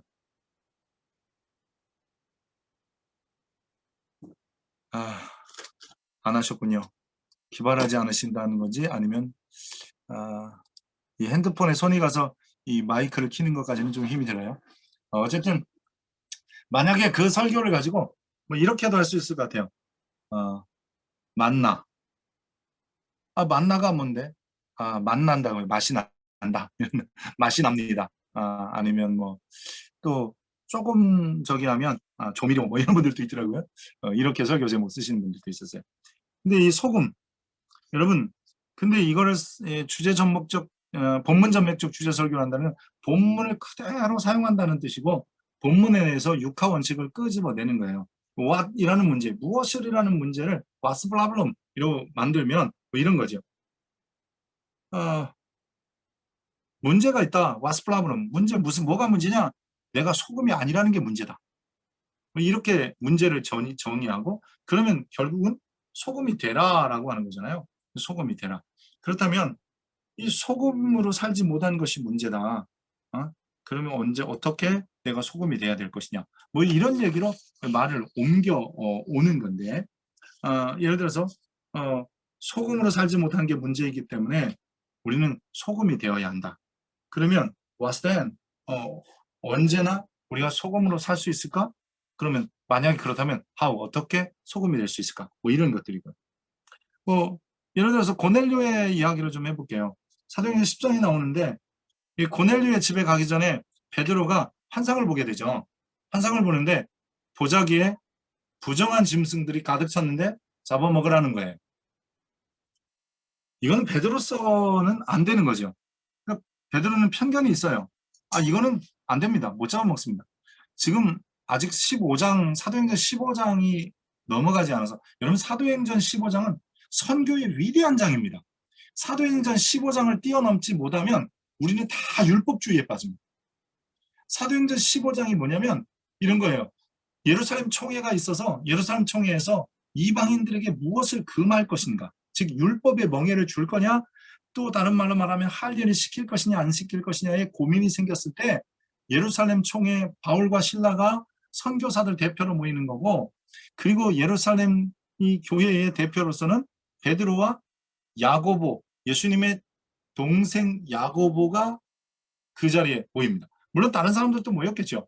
근데 이 네 사람의 이야기를 통해서 보면 그때 뭐라 그러냐면 할례 받으라는 얘기, 그리고 율법의 멍에를 지우지 말고 그들에게 금하는 것 4개 있다. 그러면서 아까 말한 것처럼 목매달아 드는 거 피채 먹지 말고, 그 다음에 우상의 점을 먹지 말고, 그리고 음행하지 말라. 이거는 반드시 전해주자. 그리고 나머지는 먹는 문제 때문에 복음이 막히는 일이 없게 해라. 그래서 돼지고기 먹어도 된다. 뭐 그런 거예요. 여러분, 우리가 사도행전 15장을 뛰어넘지 못했다면 여러분이 즐겨 먹는 삼겹살을 아직도 그리스도인들이 먹으면서 찜찜해하고, 또 어떤 분들은 순대를 드시면서 이게 먹어도 되나 이런 고민을 생기죠. 사도행전 15장을 넘었으면 아멘 하고 드셔도 됩니다. 근데 사도행전 15장을 못 넘으면, 우리는 예루살렘 총회를 못 넘으면 여전히 우리는 율법에 매여서 율법에 고민하고 있는 겁니다. 더욱이 율법은 지킬 수 있기 때문에 하나님이 주신 거예요. 때로는 못 지키면 돌이켜, 또 알고도 또 때로는 모르고 못 지키면 돌이킬 수 있는 기회를 주신 것이지, 처음부터 못 지킬 걸 주신 것은 하나님이 아니라는 것을 분명히 기억해야 합니다. 이 사람의 악함은 뭐냐면 하나님 못 지킬 거 줬다라고 선언하고 나는 못 지켜도 돼라고 하는 데 있습니다. 하나님 우리에게 지킬 수 있도록 주셨는데 인간의 연약함과 또 이런 것들 때문에 또 상황의 형편에 따라 못 지킬 수도 있겠지만, 어쨌든 이 베드로는 그런 이야기를, 그런 모습을 보고, 심지어는 고넬료의 사람이 집에서 사람이 와서 그를 부르러 왔을 때도 그는 편견을 가지고 있었던 사람입니다. 무엇이 문제인가? 편견이 있는 게 문제인 겁니다. 먹을 거냐 먹지 말 거냐, 만날 거냐 만나지 말 거냐, 수용할 거냐 안 수용할 거냐. 요즘 우리나라에도 이런 문제가 있죠. 다문화 가정을 어떻게 할 것이냐, 또 외국인들에 대해서 어떻게 할 것이냐, 뭐 이런 거에 대한 이 편견들이 있는 겁니다. 누구에 대한 편견이냐는 거죠. 어떤 편견이냐, 왜 그 편견이 생겼냐, 그러면 어떻게 그 편견을 벗어날 것이냐, 이런 것이 바로 본문을 통해서 찾아내는 이 본문 전맥주 주제 설교의 한 주제로 흘러가되, 결국은 그것을 이 이야기를 진행식으로 발전해 가면서 그 안에서 누가 그러면 이런 것도 있어요. 누가 그 문제를 제시했냐, 누구 때문에 문제이냐, 이런 사람도 있는 거죠. 그래서 누가 어디서 그랬냐, 뭐 이런 거. 예를 들어서 이 오병이어의 기적 같은 이야기를 하면 거기에서 1대지, 2대지, 3대지를 끄집어내면 본문의 의도를 해칠 수 있습니다. 그리고 오히려 그런 때는 언제 이런 일이 일어났지? 뭔가 부족한 거잖아요. What's problem? 무엇이 문제냐? 먹을 것이 없다. 뭐 이런 거죠. 제자들의 인식이에요. 제자들의 인식. 주님의 인식은 그들에게 먹을 것을 주라예요. 그러면 주님이 주고 싶었던 먹을 것은 무엇이었을까요? 전제하고 한번 시작해 봅시다. 주님은 그냥 빵 먹여주시려고 그 오병이어의 기적을 일으켰을까요? 아니요. 나는 생명의 떡이다라는 거잖아요. 즉 결국 그 이야기를 하고 싶은 거니까, 하여튼 주제는 그렇게 잡더라도 최소한 그 이야기하면서 1대지 떡이 떨어졌습니다. 2대지 작은 아이가 그걸 가져왔습니다. 3대지 주님께서 기도하시고 해결하셨습니다. 이런 얘기 하지 말고 오히려 언제 그 저녁에 빈들에서 무엇이 문제였죠? 먹을 것이 없었습니다. 셋째 어떻게 하셨나요? 주님께서 작은 것을 통해서도 이런 일을 하셨습니다. 자, 왜 그렇게 하셨을까? how, why 이러다 보면 그것은 주님이 사람이 떡으로만 살 것이 아니라 하나님의 입으로 나오는 모든 말씀으로 살 것입니다. 이야기를 하기 위해서, 생명의 떡 되심을 얘기하기 위해서 주님이 말씀하신 겁니다. 라고 하는 것으로 나아가야 원포인트 설교가 된다는 거죠. 예수님께서 생명의 떡이라고 하실 때 여러분 기억해야 되는 것은 그런 거죠. 생명의 떡이다. 왜 주님께서 이 요한복음 같은 경우는 예수님의 이 7가지 자기 선언 마지막에 나는 나이다, aim이라고 하는 I am이라고 하는 자동사를 통해서 8가지 자기 선언이 나오는데요. 이런 선언을 통해서 주님이 하고자 하시는 말씀, 그 중에 하나 이런 거죠. 나는 생명의 떡이다. 왜 생명의 떡이라고 하셨을까? 생명의 빵이다. 뭐 어쨌든 bread of life. 왜 주님이 빵이라고 생명의 떡이라고 하셨을까를 한 번쯤 생각해 봐야 합니다. 그것은 우리가 무조건 말씀을 읽어야 된다는 뜻이 아니라, 말씀을 알아야 된다는 뜻이 아니라, 육신의 빵 먹고 육신의 삶을 살듯이 생명의 빵 먹고 주를 위하여 살라는 거예요. 이게 본문의 의도라는 거죠. 너가 지금 육신의 빵 먹으면 예수님을 그냥 잡아서 왕사무라고 하지만, 주님이 주신 생명의 빵을 먹으면 주를 위한 삶이 된다는 거죠. 여러분, 바울이 그렇게 많이 외친 게 뭐예요? 누구든지 자기를 위하여 사는 자가 없고 자기를 위하여 죽는 자가 없느니 살아도 주를 위하여 죽어도 주를 위하여 정말 살아지만 주의 것이다. 그런 거잖아요. 그러면 주님을 위하여 산다는 게 과연 뭐예요? 주님을 위하여 누가 살 수 있어요? 그 생명의 떡을 먹어야 사는 거예요. 다른 말로 말하면 생명의 떡을 먹었기 때문에 육신의 삶, 즉 그냥 육신의 삶도 여기서 육신의 삶이라는 것은 내가 결혼하고 시집가고 장가가고 애 키우고 뭐 공부하고 이런 게 아니라, 삶의 목적 자체가 나를 위한 삶이 육신을 위한 삶이고, 삶의 목적자가 하나님을 위한 삶일 때 이 주를 위한 삶이거든요. 이런 주를 위한 삶을 살라고, 그래서 내가 생명의 떡이다라고 말씀하시는 거잖아요. 이게 포인트인 거예요. 이게 설교의 중심 주제인 거예요.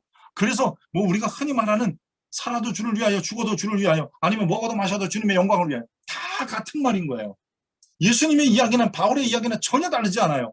근데 예수님은 뭐라 그러냐면 나를 먹어야 그렇게 산다는 것이고, 바울은 이렇게 해요. 그거 먹었으면 이렇게 사는 게 마땅하다라고 얘기하는 거예요.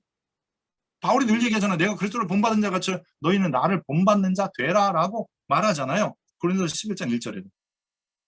그건 뭐냐면 자기가 이미 그리스도의 즉 생명의 빵을 먹은 자였기 때문에 자기는 그 생명의 빵을 먹은 자로서 그렇게 살 수밖에 없다라고 하는 거죠.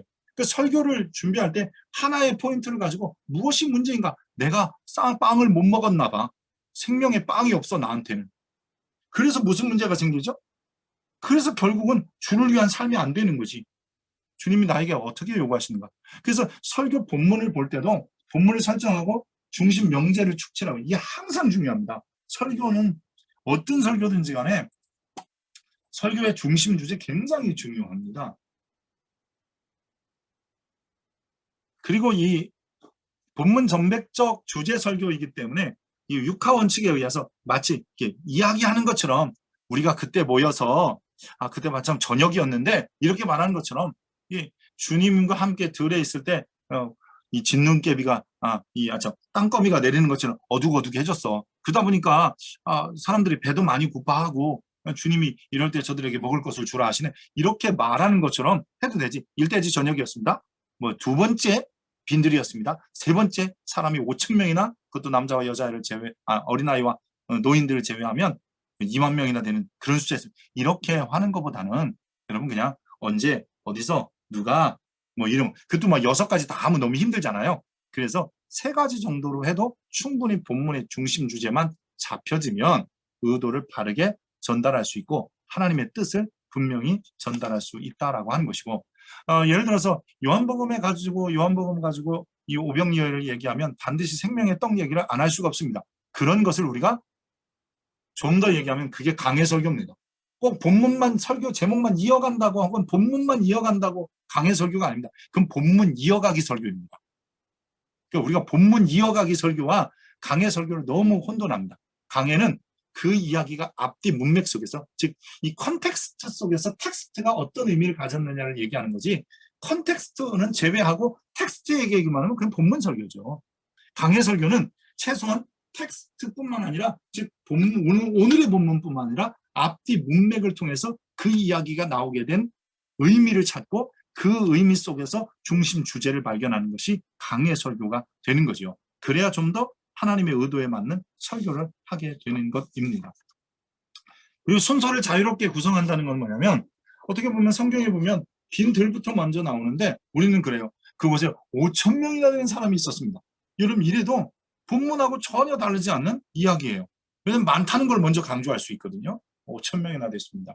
그리고 거기에 꼭 이런 사람이 있어요. 이 사람들 어떻게 다 먹여요? 말도 안 되지요. 이런 사람이 있습니다. 근데 또 거기서 또 이런 친구도 있어요. 보리떡 5개, 물고기 2마리 있는 애가 있어요. 제가 찾아봤어요. 이게 안드레예요. 안드레가 성경에 별로 몇 번 안 나온대잖아요. 근데 그는 그렇게 나오잖아요. 어쨌든 이런 사람들도 등장하게 되는 거예요. 자, 그러면서 그 본문을 재구성하면서도 분명한 것은 언제 어디서 누가 어떻게 무엇을 왜 했나 이런 어떤 방식에 의해서 설교를 전달해 가면 되는 거고, 그래서 이 설교를 디자인할 때 항상 이게 육하원칙의 순서입니다. 누가 언제 어디서 무엇을 왜 어떻게. 그러나 이거는 얼마든지 좀 지혜롭게 바꿔서 대신 중요한 것은 what의 문제는 what 혹은 why not 이 문제는 반드시 가지고 있어야 됩니다. 이 본질적인 메시지가 what 무엇이 문제인가 혹은 what's problem 무엇이 문제인가 혹은 what 무엇의 어떤 거 무엇을 위한 것인가 그리고 why 왜 그랬나 뭐 이런 것들은 이 why what's the problem은 이유라면 그 본질의 메시지 중심 주제는 이것을 이야기하기 위한 이것 때문에 그것은 what의 문제가 되는 것입니다. 그래서 본문 전맥적 주제 설교는 꼭 3대지 설교의 1, 2, 3 이런 것의 어떤 약점을 좀 보완하고요. 들을 때 이야기 같이 이 뭐 1, 2, 3이 없으니까 그냥 한 이야기를 쭉 듣는 것 같은데 결국은 대지 설교만큼 확실한 메시지를 전달하기 때문에 이 성도들에게 편안함도 주고 또 이 들을 수 있는 듣고자 하는 그런 마음도 주고요. 설교자의 판단에 따라서 이야기를 재구성하고 본문의 의도를 해치지 않고 순서만 바꾸니까 결코 어렵지도 않은 설교입니다. 여기에서도 항상 기억해야 되는 게 뭐냐면 이 본문의 중심 주제 왜 오병이어의 이야기가 있냐 왜 이 빛과 소금 얘기를 하셨느냐 왜 고넬료에게 그 보자기를 내려서 온갖 것들 다 잡아먹으라고 했느냐 이런 어떤 본문의 의도 이 중심 주제를 반드시 파악해야 되고 그것을 설교로 어떻게 내가 담아낼 것인가 이건 굉장히 중요합니다. 그렇지 않으면 본문은 예를 들어서 생명의 떡 먹고 주를 위하여 살라고 하는데 우리는 그냥 주님께서 작은 것으로 많게 하셨습니다. 여러분 믿으십시오. 여러분의 작은 종잣돈이 많아질 줄 확신합니다. 기도하시고 하나님이 축복하시면 여러분 풍성해집니다. 이런 설교하면 아멘은 하겠지만 의도는 해친 거죠. 본문을 해치는 거죠. 여러분 우리는 본문을 해치지 않는 설교를 하는 게 중요하지. 제가 얼마 전에 지금 12월 정도에 하게 될 것 같은데 어느 큰 교회에서 목회자 세미나를 하는데 그 세미나에 강의를 해달라는 부탁을 받았습니다. 근데 뭐 설교학이니까 뭐 당연히 설교학 중에 하나 하면 되겠지라고 생각했는데 뭐라고 하시냐면 그 목사님이 반드시 이 이야기를 좀 해달라는 거예요. 설교를 잘해도 교회는 성장하지 않을 수 있다. 여러분 동의하십니까? 설교를 잘해도 교회는 성장하지 않을 수 있다. 아니면 설교를 잘하면 무조건 교회가 성장한다.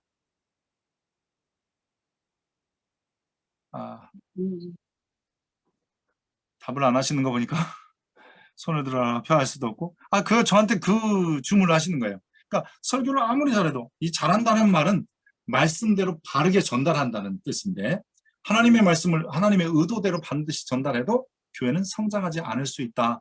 그 이야기를 해달라는 거예요. 왜냐하면 요즘 시대 코로나 이후로 계속해서 어려워지고 힘들어지니까 성도들도 지치고 목회자들도 지친다. 그래서 이런 얘기를 해서 견뎌가고 목회를 계속할 수 있도록 힘을 좀 줘라 라는 이야기 때문에 그렇게 말씀하신 것 같아요. 그래서 제가 알겠습니다 하면서 준비를 하는데 실제적으로 여러분 성경의 역사를 보십시오. 하나님의 말씀을 바르게 전한 선지자들은 박수받고 칭찬받은 사람이 거의 없습니다. 다 심지어 죽임을 당하기도 하고 두들겨 맞기도 하고 그리고 갇히기도 하고 감옥에 갇히기도 하고 참 모욕과 수치를 당했어요. 사람들 앞에서 뺨을 맞기도 하고 이게 바로 그래서 말씀을 잘 전한다고 교회가 꼭 반드시 성장하는 건 아니지만 근데 기억하는 것은 종국적으로 보면 하나님의 교회는 반드시 성장합니다. 바른 설교자들 때문에. 저는 그걸 믿습니다. 여러분은 아멘을 안 하셔도 이거는 아멘을 해야 될 부분이긴 한데 종국적으로 말씀을 말씀대로 전하면 하나님 우리 교회가 성장 안 하는지 모르지만 그 사람을 통해서 누군가를 통해서 하나님의 교회는 이 땅이 반드시 성장합니다. 거짓 아멘. 선지자들로 인하여 땅의 교회들이 성장하는 게 아니라 한 사람의 옳은 선지자, 옳은 한 사람 때문에 하나님의 나라가 든든히 서간다는 것은 교회가 증명했고 또한 성경의 역사가 말하고 있으며 또한 지금도 그 일은 계속 진행되고 있는 진행형이라 생각을 합니다. 어쨌든 간에 여러분들 기억하시는 것은 이 본문 전맥적 주제 설교는 본문의 중심 주제를 파악해서 설교의 중심 주제로만 끌어오기만 된다면 분명한 것은 얼마든지 성도들에게 귀를 쫑긋하게 듣고 이야기를 이렇게 재밌게도 하실 수 있네 라고 하는, 심지어는 자기들이 자기의 조금의 어떤 그 상상력을 조금만 더 동원하면 풍성해집니다. 50명씩 앉히라고 그랬는데 한 사람은 비스듬히, 유대인들이 이렇게 앉아서 먹잖아요. 비스듬히 누웠기도 하고, 한 사람은 똑바로 쳐다보기도 하고, 한 사람은 옆에서 앉으라고 그렇게 소리를 질러도 잘 안 하는 이런 사람도 있다. 뭐 이런 설교를 해가면서 여러분 얼마든지 흥미를 유발하며 설교할 수 있습니다. 제가 지금 시간이 많이 갔네요. 그 다음에 이제 양극구조 설교는 양극이라고 하는 것은요, 서로 불일치한 이야기를 하고, 이건 상반된 얘기가 아니라 불일치하지만 조화시켜야 되는 이야기입니다. 제가 설교만 해볼게요. 여러분, 에스더하고 룻을 비교해 볼까요? 룻이라는 여인은 자기 민족 다 버리고 쫓아왔어요. 에스더는 오히려 자기 민족을 안 버리고 자기면 죽으면 죽으리다가 하면서 자기 민족을 살리려고 그래요. 이렇게 한 민족을 버리고 온 여인도 있고, 자기 민족을 살리려고 생명을 내건 사람도 있어요. 근데 이것에 대한 이 조화, 즉 두 관점의 조화는 뭐냐면, 결국은 누가 하나 잘못됐다는 견해가 아니라 어떤 세상에 살아도 하나님을 향한, 그리고 하나님의 백성들을 향한 마음을 가져야 한다. 이렇게 설교가 되는 것을 양극구조 설교라고 하는 겁니다. 그러니까 극과 극을 비교하는 게 아니라고 하는 거고요.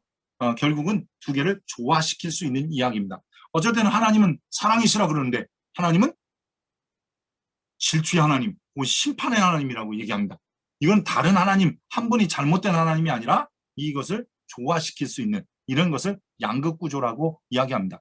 오히려 성도들 이 양극구조 설교요, 굉장히 귀를 쫑긋하게 듣습니다. 물론 이 극과 극을 잘못 비교하시면 안 되지만 이런 것, 예를 들어서 비판하지 말라 뭐 이런 성경이 있는가 하면, 반면에 범죄하거든 가서 책망하고 정 안 되면 이방인같이 여기라 뭐 이런 말씀도 있어요. 아니 어쩔 때는 비판하지 말라 그러더니 어쩔 때는 가서 막 책망까지 하라고요. 이럴 때 이 조화시켜가는 것, 이런 거죠. 그러니까 이런 설교들을 종종 보면 왜 어쩔 때는 이렇게 수용하라 그러고 어쩔 때는 내치라고 하셨을까, 이것을 이야기하면서 그것을 조화시켜서 하나님의 원하는 의도를 전달하는 것, 이게 양극구조 설교입니다. 그래서 이 본문을 2개 정도 잡기도 하고요. 본문에서 대립적인 명제를 축출해서 이야기하지만 결국은 이것을 이 첫 번째, 두 번째 것은 똑같은 이야기이고 이것을 조화시켜서 하나로 만들어야지, 하나를 버리고 하나를 선택하는 것은 아니라는 겁니다. 이 하나를 버리고 하나를 선택하면 문제가 됩니다. 여러분, 하나님은 부유한 자를 좋아하십니까? 아니면 하나님은 가난한 자를 좋아하십니까? 하나님은 권력 있는 사람을 좋아합니까? 아니면 하나님은 소외된 사람을 좋아합니까? 갑자기 이런 질문을 성도들이 은근히 많이 해요. 왜냐면 목회자들이 설교하다 보면 극과 극을 비교할 때가 많거든요. 근데 하나님은 가난한 자도 부유한 자도 약한 자도 강한 자도 하나님이 좋아하거나 싫어하지 않습니다. 하나님은 하나님 편의 선자를 좋아하십니다. 의로운 자를 좋아하십니다. 하나님 앞에 부자가 의롭고 하나님 편에 섰으면 부자를 좋아하실 거고, 가난한 사람이 하나님 편에 서서 하나님 앞에 의로우면 하나님이 그를 더 좋아하실 겁니다. 그러니까 부자냐 가난한 자는 기준이 아니라는 거예요. 근데 성경에 보면 때로는 이 악한 자들에 대한 대꾸로 사용하는 게 가난한 자, 소외된 자, 병든 자 이거든요. 하나님 병든 자 좋아하지 않습니다. 병들어도 하나님 편에 선자를 좋아하시고, 병든 사람, 의인이라도 하나님이 병들었으면 그 의인을 좋아하시는 겁니다. 그러니까 의인이란 하나님의 마음에 맞는 사람이잖아요. 그러게 오늘 우리들이 잘못 해석해서 하나님은 가난한 자의 편이시고 소외된 자의 편이시고, 제발 그런 설교 좀 하지 마십시오. 그런 설교는 세상 가서 하는 겁니다. 세상의 사람들이 하는 겁니다. 세상에 그 선전꾼들이 하는 거예요. 마음을 훔치는 사람들이 하는 거예요. 예수 믿는 사람은 그렇게 하는 게 아니라 가난하든 부유하든 하나님 편에 서고 예수 그리스도 바로 믿는 사람 편입니다. 성경의 대부분의 사람을 보십시오. 엄밀히 말하면 다 부자예요. 여러분이 아는 사람들 대부분 다 부자예요. 솔로몬도 부자고, 물론 솔로몬 노년에 그렇지만 아브라함도 부자고 이삭도 부자고 야곱도 부자고 다 부자예요. 그러니까 그런 이야기 할 게 아니라 하나님 편에 서는 게 더 중요한 거다. 이게 성경의 중심 메시지다. 이런 이야기를 이 양국 구조를 통해서 설명하면 됩니다. 이제 끝날 시간이 돼서요. 이 퍼페이지 설교는 이 좋긴 한데요. 이 퍼페이지 설교도 쉽게 말하면 설교를 네 단으로 구성한다 생각하면 됩니다. 한 덩어리, 두 덩어리, 세 덩어리, 네 덩어리. 이 네 덩어리인데 먼저 첫 번째 덩어리는 이 성경에 나오는 문제점이나 갈등, 초점에 중심을 두는 겁니다. 그리고 두 번째 덩어리는 현실의 갈등, 그 다음에 세 번째 덩어리는 이 본문을 어떻게 해결했느냐? 그러면 현실, 이 해결하는 이 방법이 뭐였냐를 얘기하고, 그리고 네 번째는 오늘 우리의 현실도 해결해야 된다라고 하는 것을 이야기하는 겁니다. 그 얘기만 하나 하고 마치도록 하겠습니다. 저녁에 친구가 밤에 늦게 찾아왔습니다. 그리고 찾아와서 뭐라 하냐면 밥 좀 달라는 거죠. 야, 밥 좀 줘. 근데 자기가 줄 빵이 없어요. 그래서 이 친구가 줄 것이 없기 때문에 이게 뭐냐면 본문의 갈등이에요. 줄 게 없다. 그래서 이 친구가 찾아가는 거, 또 다른 친구를 찾아가죠. 근데 오늘 우리들도 그래요. 누군가 손 벌리는데 도와줄 게 없어요. 야, 100불만 빌려줘. 근데 내가 가지고 있는 전체가 50불이야. 그것도 당장 내일 뭐 써야 돼. 이런 경우가 선교지에서 굉장히 많더라고요. 때로는 우리 이 한국에 살아서 그래요. 야, 50만 원만 빨리 돌려줘. 근데 50만 원이 아니라 내 통장에 잔고가 8만 원이야. 뭐 어떻게 하겠어요? 이런 경우가 급하게 있거든요. 이럴 때 다른 친구에 찾아가서 문을 두드렸다는 거죠. 이게 세 번째죠. 본문 해결.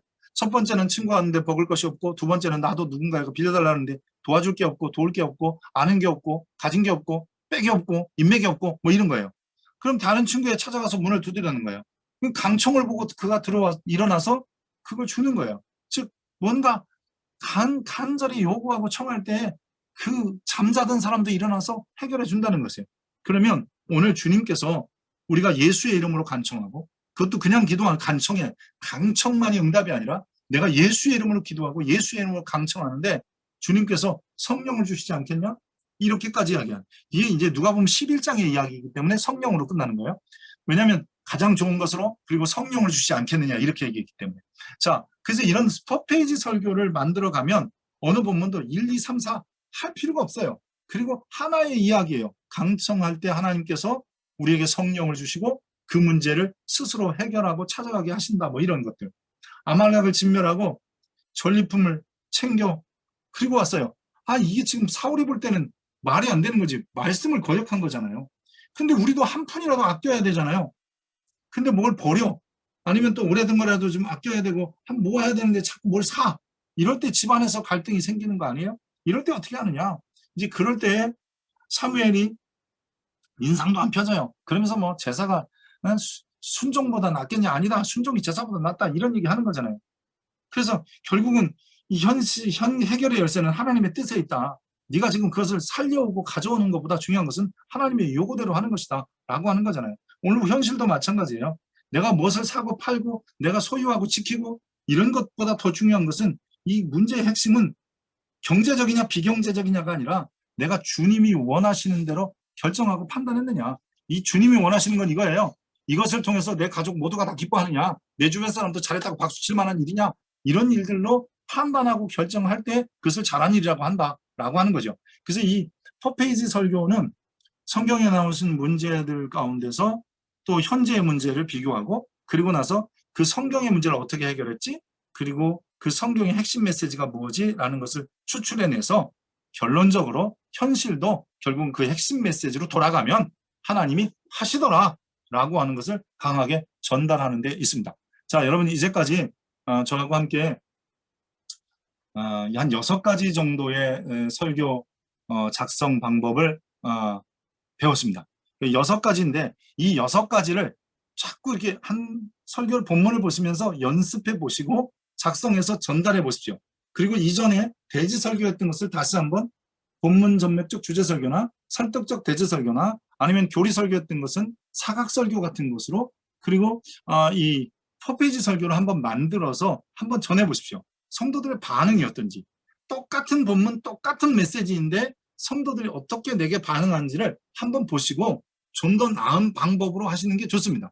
혹 여러분들이 그동안 대지 설교를 하시긴 하셨는데 이미 이런 방법들이 도용되어서 이미 사용하셨을 수도 있습니다. 하지만 설교 형식 설교학에서는 이걸 좀 더 효과적으로 전달하는 방법을 배워주는 것이기 때문에 여러분들이 한번 이 6가지 설교 방법을 하시고 다음에 기회가 있으면 이야기식 설교는 하겠는데 사실 이야기식 설교는 좀 어려운 부분도 좀 있고 준비할 때도 있습니다.